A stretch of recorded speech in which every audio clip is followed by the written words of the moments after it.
Rishabh Pant world record create చేశాడు. గతంలో T20 world కప్లలో ఎవరికీ సాధ్యం కాని రికార్డును రిషబ్ పంత్ క్రియేట్ చేశాడు. ఈ క్రమంలో ఏవీ డివిలియర్స్, గిల్క్రిస్ట్ సంగార్కర్ పేరిట ఉన్న రికార్డును రిషబ్ పంత్ బ్రేక్ చేశాడు. జూన్ 20 ఆఫ్ఘనిస్తాన్తో జరిగిన సూపర్ 8 మ్యాచ్లో రిషబ్ పంత్ ఈ ఘనత సాధించాడు. ఆఫ్ఘనిస్తాన్తో జరిగిన మ్యాచ్లో టీమిండియా 47 పరుగుల తేడాతో గెలిచిన సంగతి తెలిసిందే. ఈ మ్యాచ్లో రిషబ్ పంత్ 20 రన్సే చేసిన వికెట్ కీపింగ్లో మాత్రం రాణించాడు. ఈ మ్యాచ్లో రిషబ్ పంత్ 3 క్యాచ్లు అందుకున్నాడు. దీంతో ఈ టోర్నీలో ఇప్పటికే 10 అవుట్లలో పాలు పంచుకున్నాడు.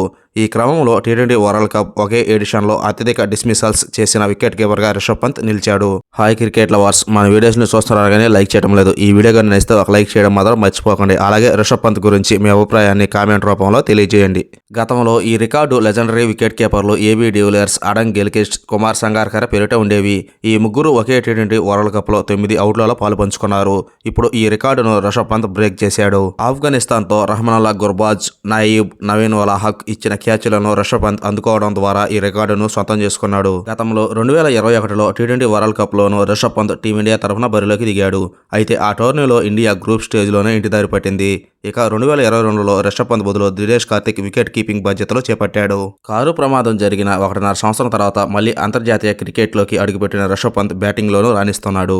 ఈసారి టీ20 వరల్డ్ కప్లో అత్యధిక రన్స్ చేసిన ఇండియన్ బ్యాటర్ అతడే. 4 మ్యాచ్లలో రిషబ్ పంత్ 116 రన్స్ చేశాడు. 38.66 సగటు, 131.81 స్ట్రైక్ రేట్. ఆఫ్ఘనిస్తాన్ జరిగిన సూపర్ 8 మ్యాచ్లను రిషబ్ పంత్ 11 బాల్స్లోనే 20 రన్స్ చేశాడు.